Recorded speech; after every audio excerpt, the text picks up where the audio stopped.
One day, get Na-eme, Anambra, no kwakam.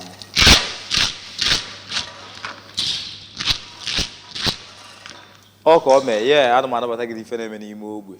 And I got one on YouTube clock. You got to go. I want to go see I don't the before. So I have to go. Kai see I we are here. Kai tinye 1 or 2 or no. You got to go because in our program is the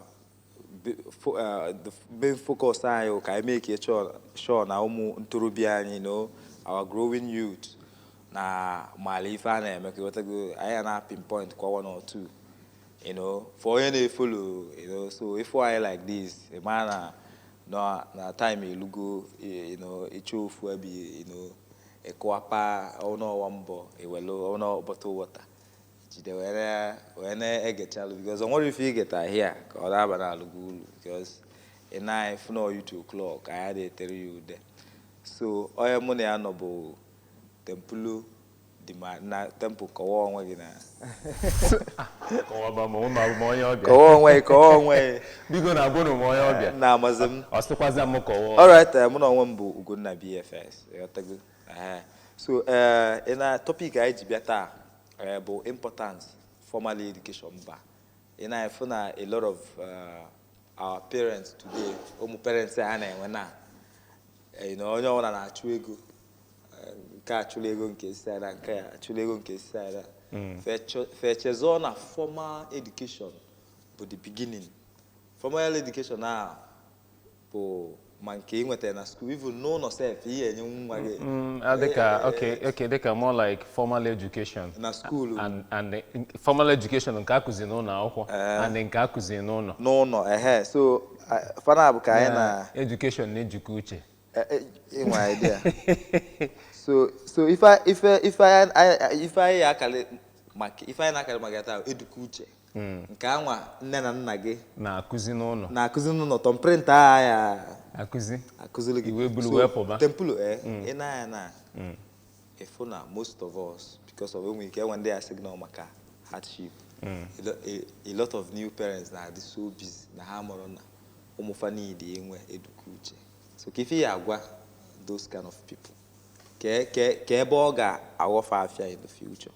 Bakwa n'ụlọ kwa nko ya kpalko ya afọ baru ada ekwu no ona eme ona afọ onye na afọ na ya and I want to na-eme by chance no kediana garbage in garbage out ụfọdụ na-adịba asị gị nwa ji wee sikwa owele ba nni afọ nwere nwa si owele ba nni afọ Adam we no go be na merifi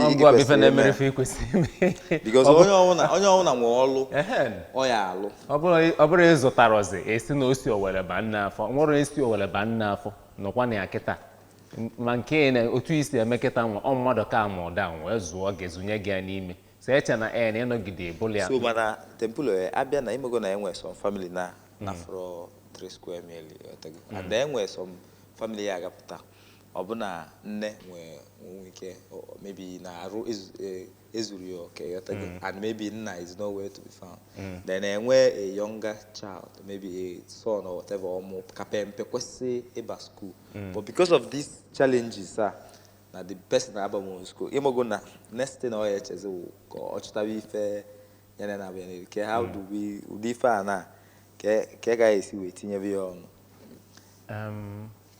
nke bụ eziokwu na ọ bụrụ kwa nsọsọ nne na nna m nwa bụ ife na-azụ nwa ịma anyị mebezi oyibo dịka ya elozobezi foundation anyị na ya countries ndị mebeli otu a ịpụtali na-afụ homelessness of course abụrụ ife dị common around here maka na the if they are they can walk on one, the society can walk on one. But imana anywa ayeka family system ayeka na onye na situation one. Mana anyị lose big many things in the family system thing. Because upon parents onya one dem onya direct azumuro. Ụmụnne kwesị itinye aka. Apart from ụmụnne itinye aka, the society kwụ na-eti ikwu aka na-enelu anya. Mana kita nwa imebeze ọ dịka ijebeze mụtabazi oyibo the wrong side na-emebila anyị efe. Ịmago na temple ife ị na-ekwu na onye anwa ga-enwe ụmụnne. So enwe some families na ije na some villages na kwetara na ha join na ụmụnna fa or even na ụmụnne fa ji aka fa nnọọ sụpụ onwe fa nweta onwe fa na city. So that kind of situation now how can or approach I ejim wee mee so that that child nweta that formal education now. That homely education, not necessarily the formal. The homely okay. And formal, yeah. Because normally, yana npe anogolo, yana niya anogolo. So and the only thing the missing but that formal education because Ojeviye, go na Anambra State was na Governor Na-eme or go na just free education na public schools.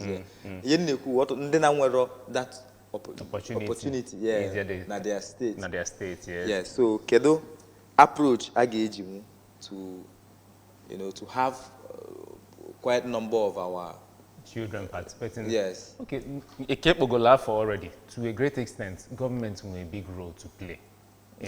Yes. Yes, government will role in here. However, various other institutions must acquire their own roles. What they call part of able noka reaching out in those kind of situations. Because education of homework, most of us 20 say now, Okaso to a great extent.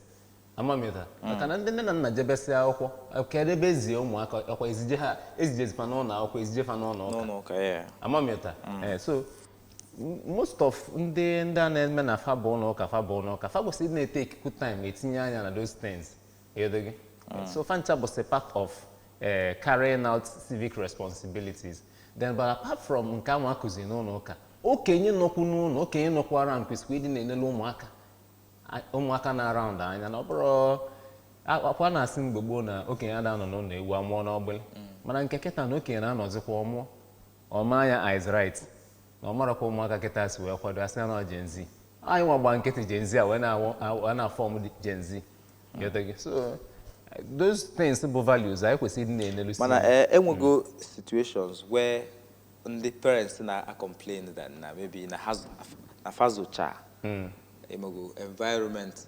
Zualia. Do you think na ha nwere point near any?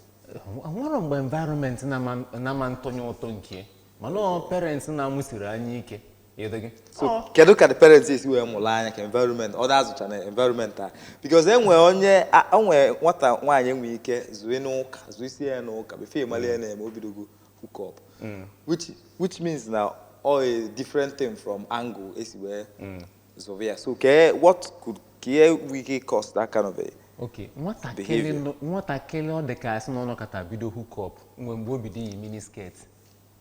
Yeah, no, the mini skirt.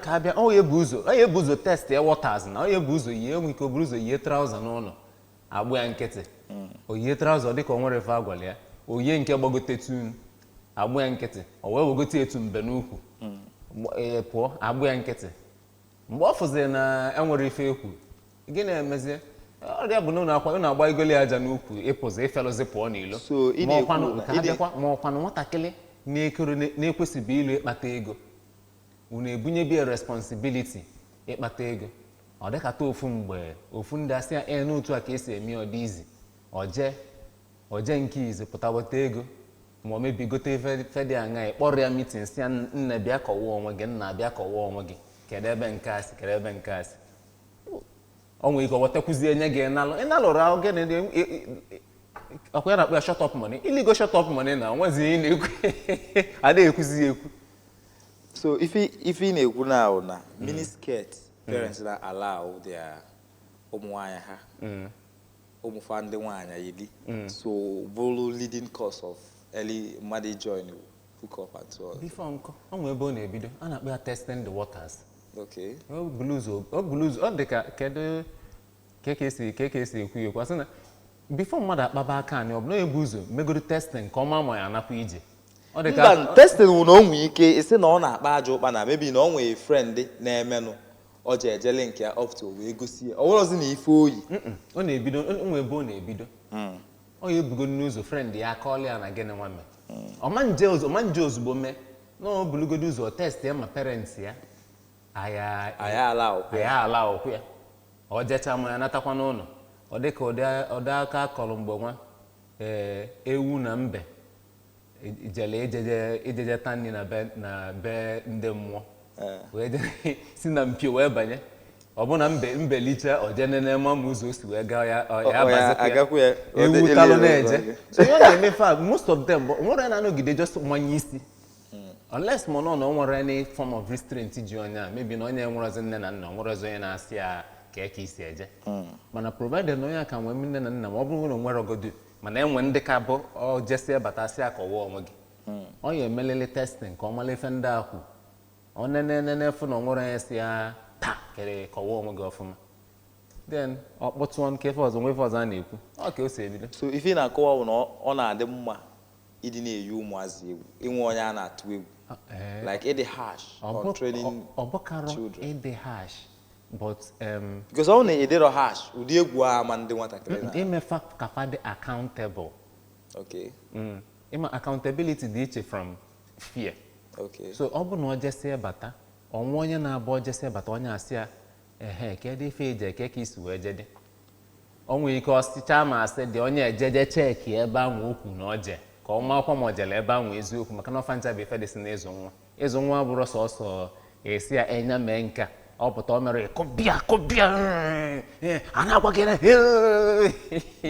ọ bụrụ ya mgbe ụfọdụ anọla akpa ya ka nkata ọ sị ya asị mgbe ụfọdụ egbe ya nkịtị eje mee research ịmalụ ma oje ya eziokwu apụta ofu ụbọchị kpọọ ya meeting ebe enyi isi na eje na ejere ya na ebe ije mgbe ọmara anya na enu ụwa na-enye ọ onye nwee time na ọ na enwero time to monitor ma oje ebe nwa ma ojere so how would you know no oje ka ọ jero because you need inwe time and inwe time meaning when you inwe time for ụmụazị onye ahụ na ego ya na-agbanarị gị ọkwa ya bịa na-ewute some of the parents ka abịa parental responsibility abụrụ ife mmadụ na-anọgide makpunye ife niile abụcha ebe a na-plan inwere ogodo time at least Sunday ya nwe time rapụ ife ndị ọzọ wepụta Sunday a kedụ ka isi wee jee ife dị otu a ọ dị ka onye nwe mgbe ọ na-alụ ọrụ o nwere onye na-akọlụ mgbe ọ na-alụ ọrụ na Lagos then ọ sị m na ọ na-abụ Sunday n'elu ọ na-ekene Chukwu nna na Sunday elugo ka o zuo ike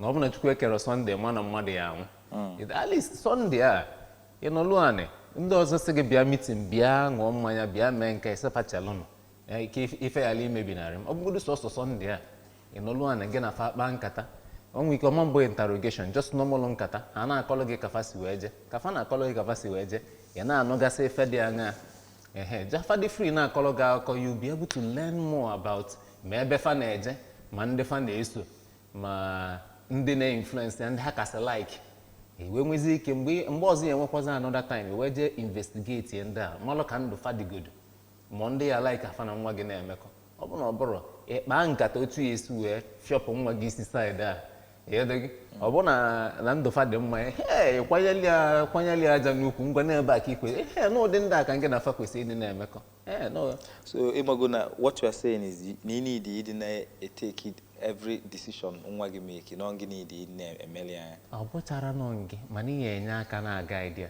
at least before 7 okay mgbe ọ ka nọ before 7 ya na-emekili ya those decisions mana from 7 ibidozie nyebezi ya test ọ jesie bata ejụọ ya you start guiding because gradually o mebego judgment call from 7 years so if you're not guided there is to make sure that the child is making the right judgment guiding the child to understand what the right judgments are so okay ọ bụrụ na imebeli every decision ihe be forever o nwere mgbe o elu egafelụ mgbe anyị gafelụzie o mebezide gị nke ka esimezi decision okay so ke what how old ka child ga-adị enye ya phone parents enye ya phone and why how old a child ga-adị parents enye ya phone and why well from the biological side enwere research na-claim na nwatakịrị use phone at an early age nwere ike cause all them brain tumor and so on and so forth. I'm not sure how deep that research is, but I saw it somewhere in passing. I've not gone deep into it. So, giving a child a phone at that early age, at the called that wonderful. And we can when kids don't age communicate here. amamịta phone dị n'ụlọ ọ bụrụ personal phone ya in case acha ịkpọ fama aka fame fine enwe nke onye nkụzi na-use n'ụlọ akwụkwọ at that early stage fine mana personal phone if I use be computer ọ bụrụkwa laptop desktop nke da-adọ n'ụlọ so that desktop some old model don't enwekwa some digital ones dọbalụ na fa desktop fa ji use be nke a at least ọ gasị ya na ya ịpụtara ịka nwekwa ike ịgakwa tru ebe ife ọ browser gasị malụ mgbe o bido ịkpa aka anyị were parental control jidesi ụfọdụ site from imepe so that ọ mepe nke dị ya ga-ekpọ ya ọkọwa onwe ọfụma mana ọ bụrụ phone personal phone o nwere ike mana ụmụazị kịta majik ha kale o nwere ike ife ngwa na-amarọ dị na kọmputa ọ malụ gị o nwere ike ọ gasị ọhaidi ebe niile ọ ga-anya ya ịma mfụnwu the history mana ọ bụrụ desktop a wahala ya na-akali bife ịkpa nwa aka anyị nke ije wipe everything ya achọpụta well eche na phone now bụ the leading cause of anyhowness a na-enwezi na our children like na ụmụazị kịta. Well, to a great extent to a great extent phone yes phone to a great extent so na the leading causes because ọ na-eme fafa enwe access to information fa na-ekwesịrị enwe. But I don't blame it on phone alone. Okay. I also blame it on parents who don't take time to put barriers, boundaries on where they can access in the phone. I mean, many ways now. Onye change your phone should equally be bear in mind na okwesi a control ebe sites we are accessing information we are accessing. So not general communicators communicating fine, but nyaba na some places. Makano information watakele tinye n'isi mgbe obole ya na balance be ebudie onye na ebute ụmụaka ekpa aka you know. Now looking at today's world and I found virtually everything I Na-eme they related to if a phone every like each time on you talk about digital even all said you can stay in Nigeria and work abroad from Upworks and email the apps Fiverr and then I found and where this theory put out there and then if nwatakịrị bido mebe n'oge before tonite to a reasonable age no ga champion so now other applicable to ibidokwa enyewe ụmụazị phone anwa maybe ndị ya operating when ndị ememu something there don't you think na ọ ga-enyelụfa aka to guide them enye nwatakịrị phone as enye nwatakịrị phone bụ ịrapụrụ anya kpala aka na ejebe ịchọ ka nwatakịrị dị grounded na anything otu esi wee nye the phone abụrụ just enye ya as a tool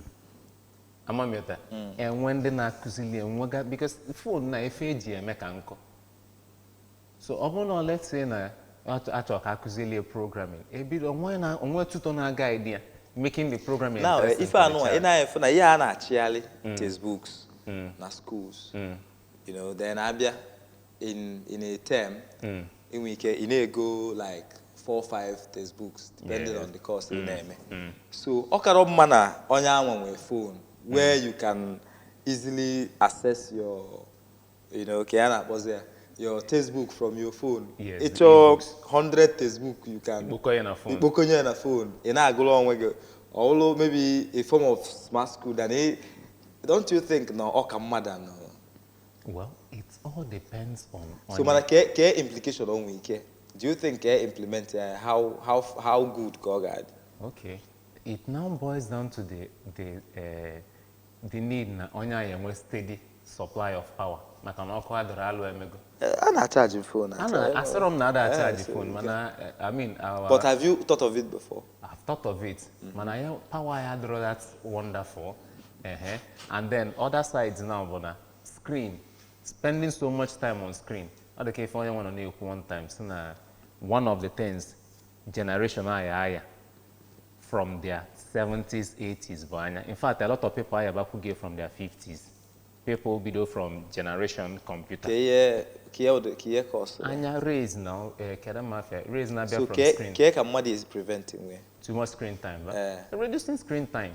But I think if imana ndị ọ na-emekarị bụ ndị a na-apị phone n'abalị, you know, so in a phone without having a background light, so I think yeah, it affects the eye. Mana in a phone where background light all over na account, I think it's safe. Yeah, I think well, so. And they to will some go extent, but you take precautions. long screen time is not wonderful. Okay, how name? Oh my God, effect, yeah, Okay. Still. And that long screen time, equally most times when you are spending long time on the screen, you are sitting, putting a lot of tension on your spine. But that's hard copy. Equally on with phone solve. And then on another side now, let's take it to a different level. Easily phone, you may not be able to jot. And jotting. How? You can jot now, you can type. Type you can record voice. Voice. No, I think almost same. Mana mgbe na ede fede na your brain equally picks up on efe na ede. So it's not just that you've seen it, you've also felt it, you've written it, like you've recreated it with your hand. So na memory save is brought just the visual memory. No save ku mana nka aka. Yeah, so you try limit it to just that ebook. Well, it makes it easy, but it's not wonderful. In fact, when we go research, you go see ndị nke use the digitals. Now, ndị nke date we are much better than them in remembering a faculty. So Tempolo, if you can easily ask Google, why do you need to memorize and start remembering? Now, if you can easily ask Google, okay, what if Google is not available at that particular point? No, Google is always available. No. Phone other one. Because I bet you most of the students, even when I go, most of us then, if I na go, can you pull this? At the end of the day, in the charara exam or put that was quite next semester. Anyway. So sometimes, you know, in chess, what every year Google or Baulu, because at the end of the day, there were so many things I could do then, maybe in Amaro, like in Chetes and Adjoagia now. You can easily pick up your phone. So, Kezulu Oba and Ego, that's. Ulu Oba Abona, Oba and Ego me like without necessarily needing the, because almost some quick decisions you need to take. If you don't have that knowledge, as if a personalized then you won't be able to take that decision. Like one of my mentors there, I said, no, now, what amounts to education for you is what is left after schooling. Now, when I go out for Google, and message exam and so on and so forth. In Ghana, for those not now about your true education. So, yes, you can ask Google a couple of things, but let's say somewhere in a negotiation table now, and you, let's say you've read vastly on negotiation, but you relied on a message or Google had decided look, the negotiation moves you a pool to get the best deal for whoever you're working for, whether you're working for yourself or any organization. So there are some things. So in education, basically, a focus on expanding reasoning. Exactly. Okay, overall necessary if I want just repeating information. It's about expanding so your ability to how think quick maybe can you help a child expand its brain quick to be able to that critical level? There were many ways, many techniques of making it, helping a child do that. But another side to it, but all depends on some other things like nature of the child. Some children come into the world with a brain that is more developed than the others. Genetics playing the role because if a parent now pass that down to their children, just blood and biology, they also pass down memories as well. Sometimes repressed, but they also pass those things down. And then in the genetics, a particular kind of mental onye nka nwere higher IQ, onye nka the more talented in this and that. But of course, following the general ways, and then with many other techniques, many other techniques to teach children to, to help them expand their minds. There were many ways. I wouldn't. Anyway. Like many ways that comes with mathematics, furthering mathematics, solving puzzle. All those things that involves critical thinking. Yes. Most times you give assignment and sometimes, near tasks, completing tasks and so on and so forth. And guess what? When the parents plays those games like solving puzzles with the children, it goes a long way in expanding their mind. Okay. Because they play it more passionately. And they also want to impress their parents. And that triggers a superpower in them, making them do more than they would have done just by themselves. So yes, all of those things help. And then we for many other techniques, they outside that. But these other ones are the general ones that goes a long way in helping the child develop all those critical thinking abilities. All right, we'll be going for a short break. Then we'll continue with our program, If Any Ogbe. Yeah.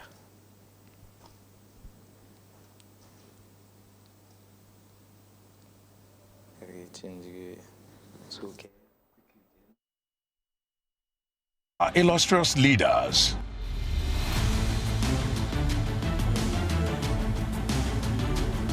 our icons,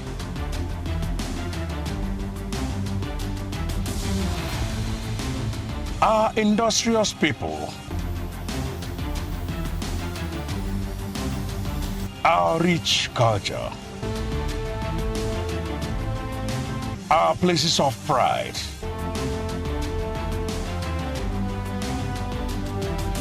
and our mouth-watering cuisine.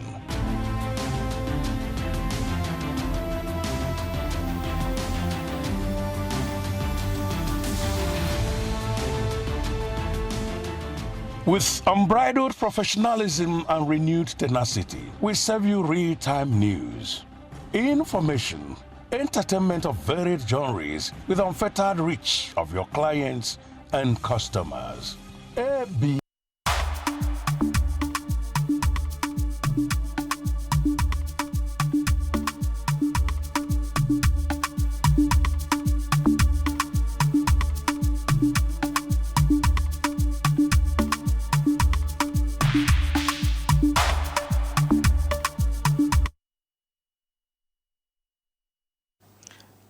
Welcome back from this short break that we just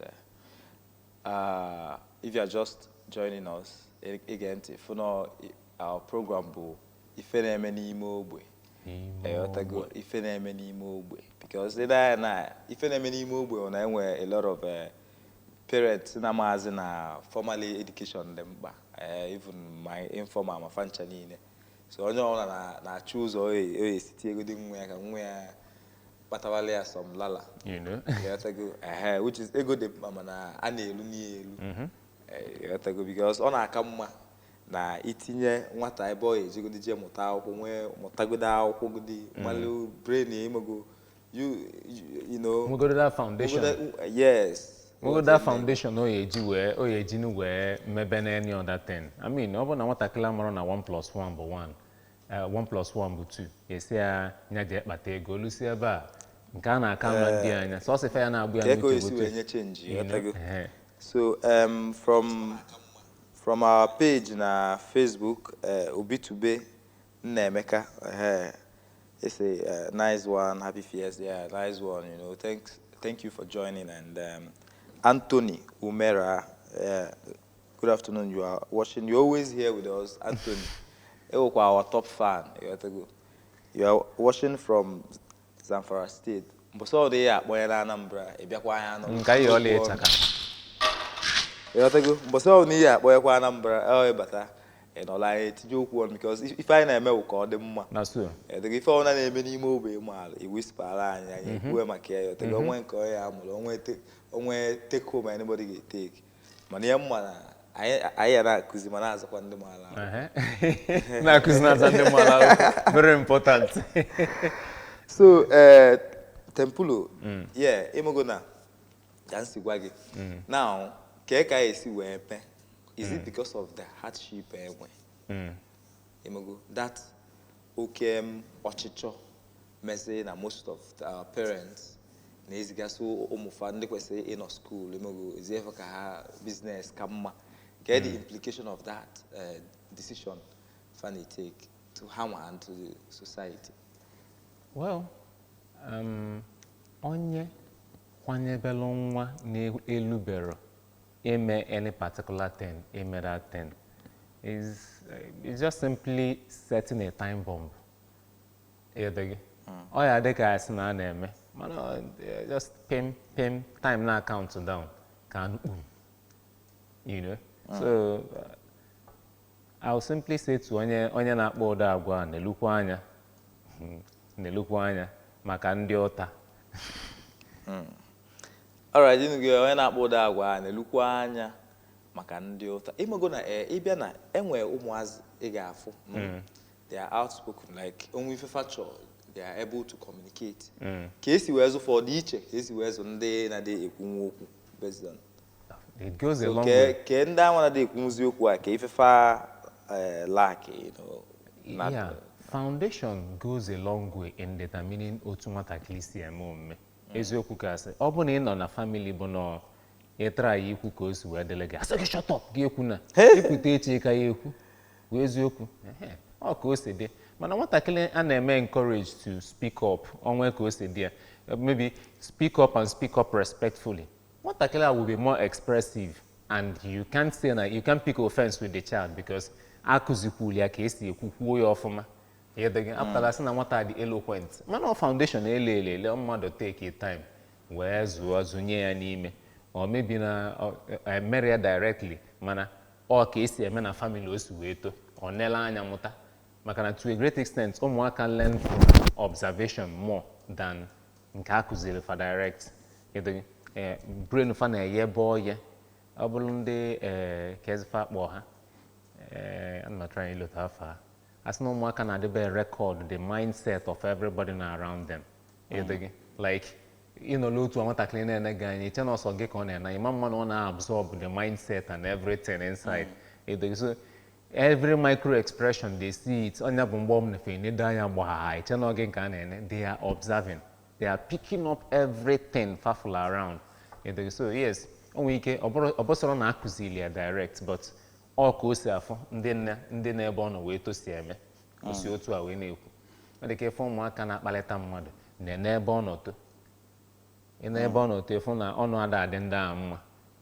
So anya bụ ife dị ya. So ị na-ekwu na ebe nwatakịrị nọ wee to affect communication ya. Of course. Mana enwe ndị ya enye data aka anwa ka ha dị outspoken na ka ha na-ekwu fewelie imego fewelie kpalịba mmadụ akpalịba.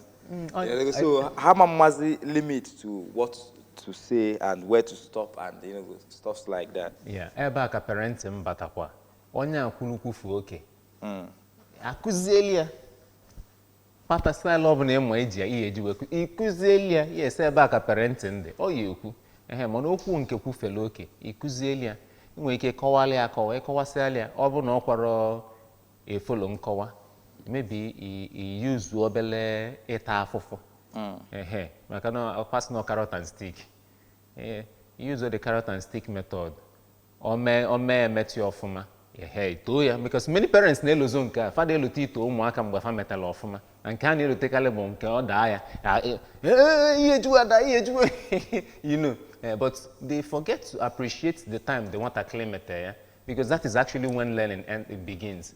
It's appreciation helps learning more. So in a physical way, maybe a particular pattern eji azo mwite. You know, in a book a particular pattern.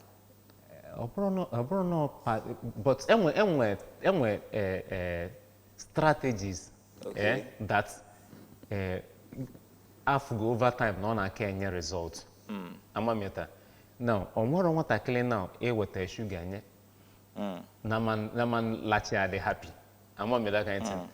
Now, this is just something but a phenomenon. Amameta. Onwere nwatakịrị ito now na man dey happy. Onwere nwatakịrị validate na man dey happy. And then onwere nwatakịrị ịba alụmba, ịgbọrọ ụja, ịpịala efe, ọ na-ama mwute. Amameta. So, ọ just dịla onwe otu, ọ dịla onwe ya natural otu a. Onwere fire emenwe otu a ka o si wee dị. So, yes, these things, having known these things n'otu o si wee dị na onwere fire emenwe, then we can always apply it in raising the children. So, okay, now what you're saying, you believe na onwe nwatakịrị amụ mụ n'anya ibogo ọ dị harsh naturally ibogo ọ dị disrespectful obi na afọ nne ewe. Ka ihe ọjọọ sụpụta amụta ka ihe maybe ọmụta from the family or environment or nọ ya. Strictly saying now, like onwefen alludable to. Ka ọmụta na school. Yes, onwefen alludable to about parents passing down memories as well. Mana those repressed memories parents may pass down to a child cannot be triggered unless me strong experience you trigger that memory. So in that case, now the mind of a child remains a tabula rasa. The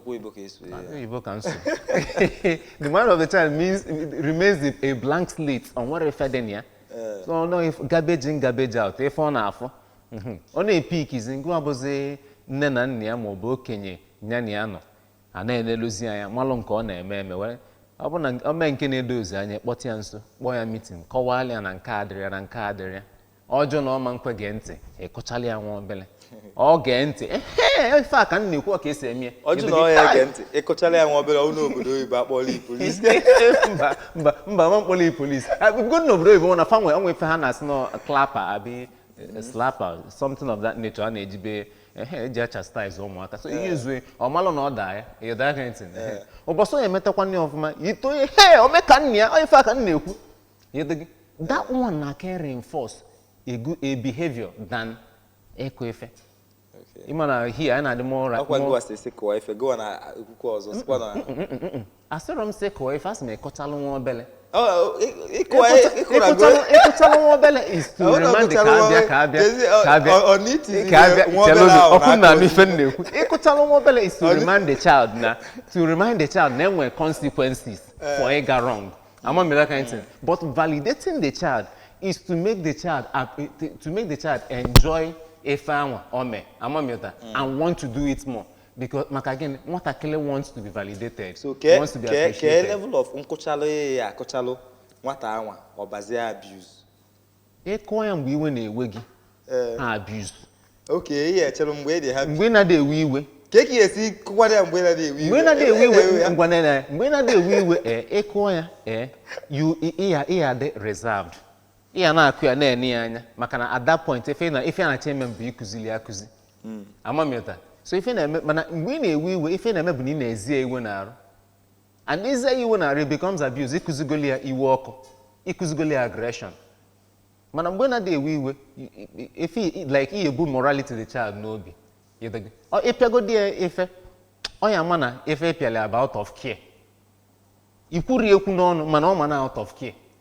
Mana ọ bụ na iko ya mgbe iwe na-ewe gị ọmanfụ the care ọmanfụ the love before ya afụ the aggression hey na that the idea I don't mean hey na mommy atofia akwa ịpụtaluzie bataluzie onye bụ nne na bataluzie n'ụlọ ọkwacha akpele nwatakịrị alachapụ ọsọ zuo n'okpuru otu a na-achụgharị amanfụ ya ọ kara mma otu a ọ ka mma ọkwa gị wasị na ọ ka mma na nwatakịrị na-atụ parents egwu kezi mgbe m ji wee kwu ya isi na o yili miniskirt ma ọ nwee ka o si pụọ apụọ yili mee ife jee ije ọpụta ka egwu na-atụ ya na ọfụ parents accountability ekwu nwekwu ọrụ accountability ka m kwu unu maka ya accountability ọma na onwe onye ọ na-azatu. Okay, now ife ị na-eme inu n'okwu gị bụ any bad behaved person on a fall, we should blame the parents. To a great extent. Okay. To a great extent because the family is the first unit of a society. Okay. Every society be from a family. So all the parents first before we extend there to ụmụnna obodo. So no close word. Okay, so it's no amoro okwu gi ida aga straight.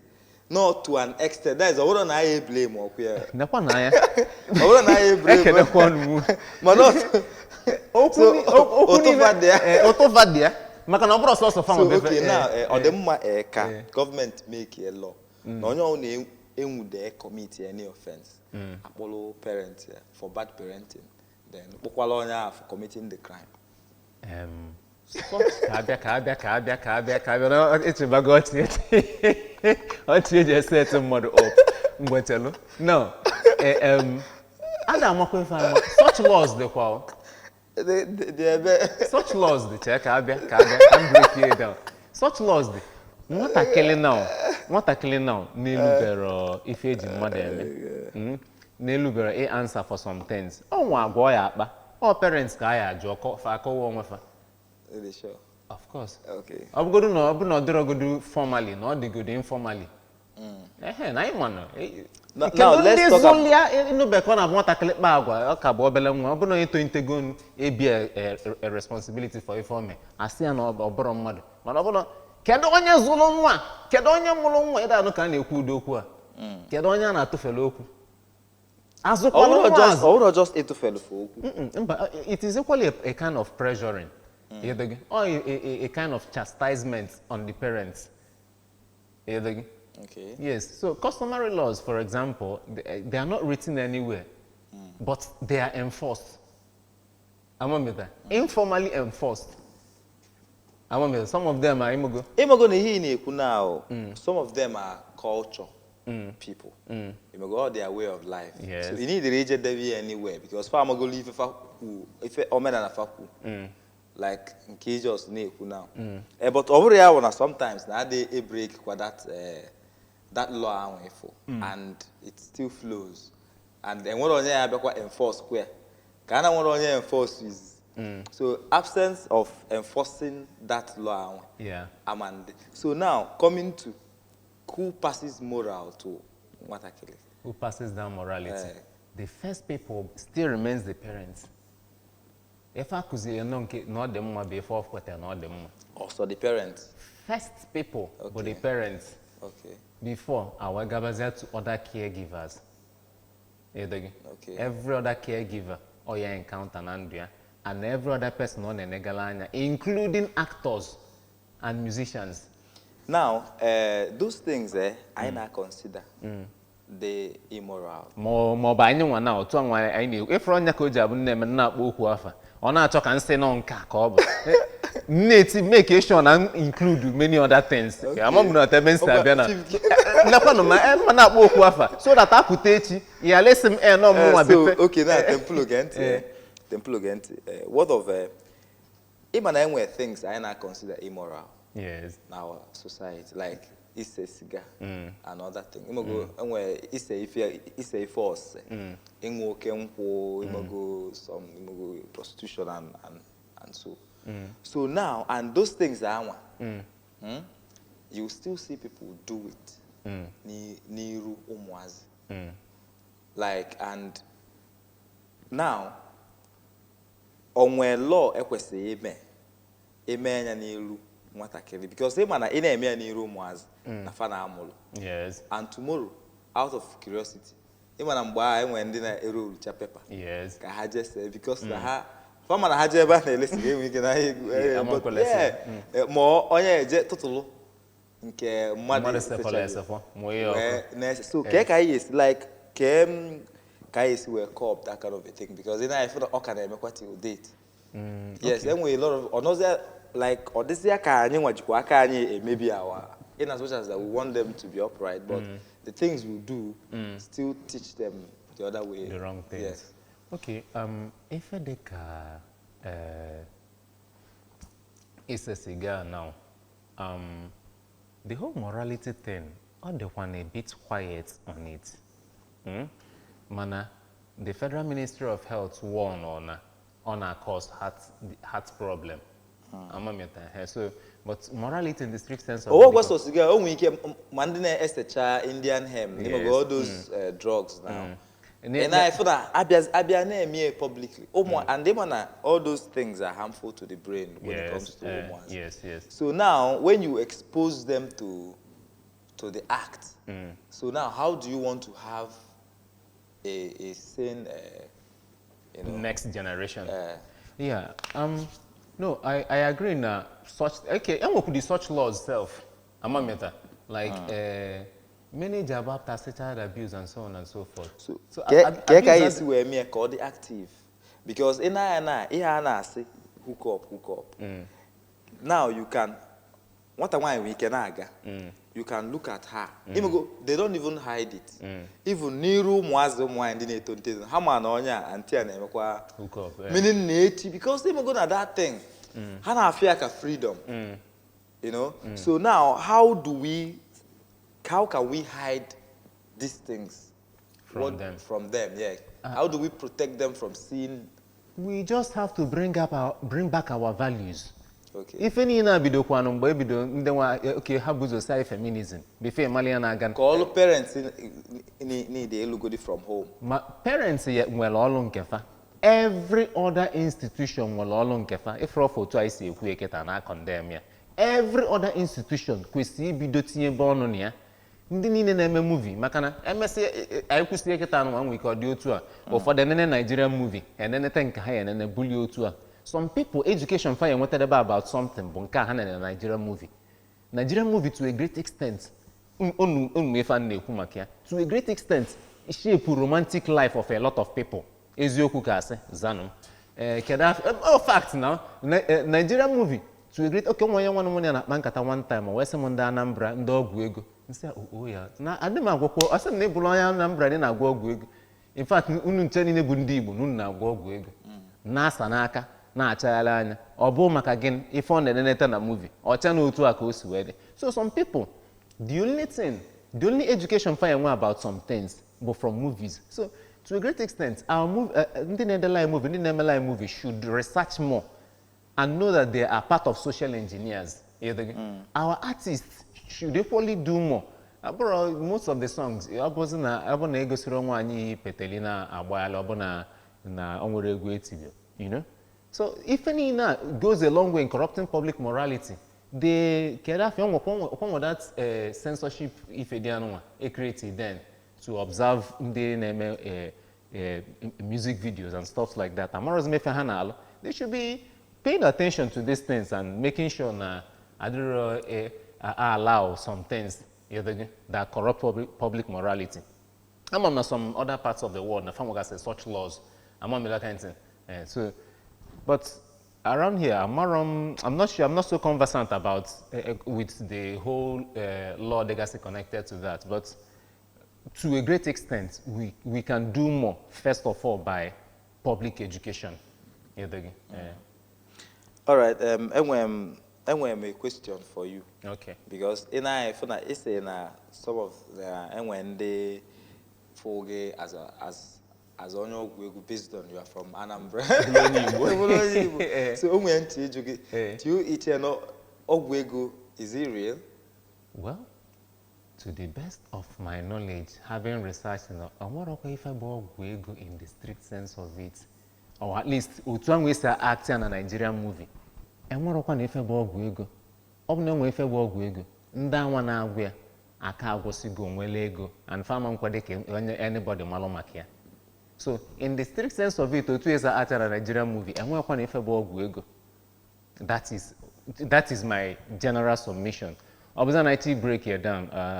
It's going to take a longer time. The time I will ever man there enough to expand there and break down everything that gets connected to it. But in the general sense, and what on if so now how do we sensitize people?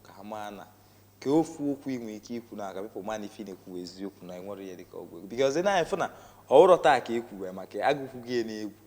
then when be a general where this and they will go all these things governor and Soludo governor start na fight because even gonna that you have to nke aketa ka mmeti ọnụ ọkwasị na onwe nke ebuje na mmili nya kpọ ife nwa na mmụọ mmiri nwa na-abịa ebulu Ọkpọnwụ ya. ọkụkọ kata mgbele mgbe mmụọ mmiri ekwere kedu ife mere ọ pụtara No, even gonna people ya those videos, they will think it's for entertainment. Yes. But mba, those videos na akuzi ife. Yes. Gị nwa nene ya kedu ife ịmụta?